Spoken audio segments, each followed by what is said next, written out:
May nanalo na nga ba? Oo, bago pa man bumoto nitong eleksyon. Yan ang mga tanong ng maraming botante, maging ni dating Defense Secretary Norberto Gonzales, na hayagang nagsasabi na may nagmaniobra sa halalan. Ang eksklusibong report mula kay Almar Forzuelo.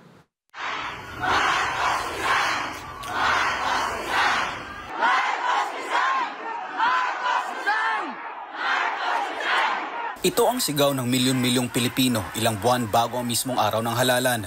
Trending sa social media ang kaliwatkan ng kilos protesta ng milyon-milyong Pilipino mula Luzon, Visayas, Mindanao at maging sa iba't ibang lugar sa ibayong dagat.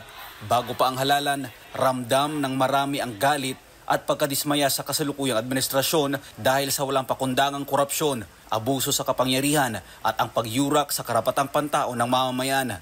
Kaya't upang sa mapayapang paraan, maipakita ang panawagan para sa pagbabago, ang eleksyon ang nakita ng taong bayan bilang paraan para wakasan ang tumitinding krisis at kahirapan. Ngunit kabaliktaran ang naging resulta. Marami ang nadismaya at hindi makapaniwala na hindi nanalo ang Duterte senatorial slate na inaasahan sanang magsusulong ng karapatan ng sambayanan at magpapatuloy sa mga nasimulang reforma ni dating Pangulong Rodrigo Duterte. Para kay dating Defense Secretary at 2025 senatorial candidate Norberto Gonzales, malinaw na nagkaroon ng dayaan noong halalan. Ako, ang pakiramdam ko talaga, medyo dadaya tayo. No? Sa eksklusibong panayam ng SMNI News, binigyang diin ni Gonzales ang kanyang pagkabigla sa pagkapanalo ng ilang kandidato na ayon sa kanya ay hindi pasok sa mga survey at ang mas matindi pa dahil sinusuka na sila ng taong bayan. Pati yung mga supporter nila mismo nagsasabi, oy, nagbilagro. Nanalo yung mga kandidato natin. Kaya para sa kanya, hindi pa man nagsisimula ang halalan, ay may mga nanalo ng kandidato. Anya, magkahiwalay ang operasyon ng umunoy dayaan sa lokal at pambansang antas.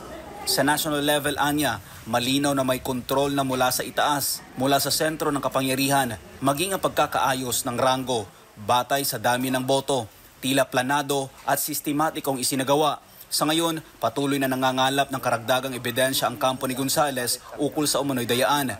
Hinihintay na lang din daw nila ang resulta ng mas malalim na pag-aaral. Subalit sa inisyal na pagsusuri, kapansin-pansin umano ang pare-parehong pattern ng kanyang ranking sa napakaraming probinsya na isang indikasyon na posibleng may sistemang kumikilos sa likod ng resulta. Kaya para sa kanya, panahon na upang baguhin ang mismong sistema ng pagboto sa Pilipinas. Kaya unang-una, ang gusto kong makita, magkaroon tayo ng bagong electoral system. No? Yung electoral system natin, kahit anong sabihin natin, sa dami ng hindi nagtitiwala dyan, hindi dapat na yan ang electoral system na dapat gagamitin natin.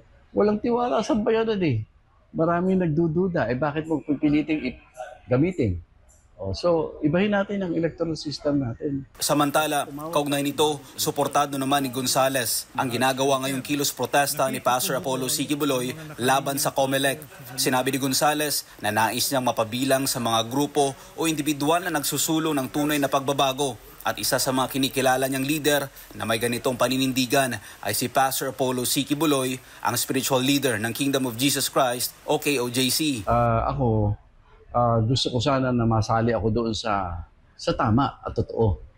At kailangan ng taong bayan natin ang mga mamumuno sa ganyang klaseng kilos.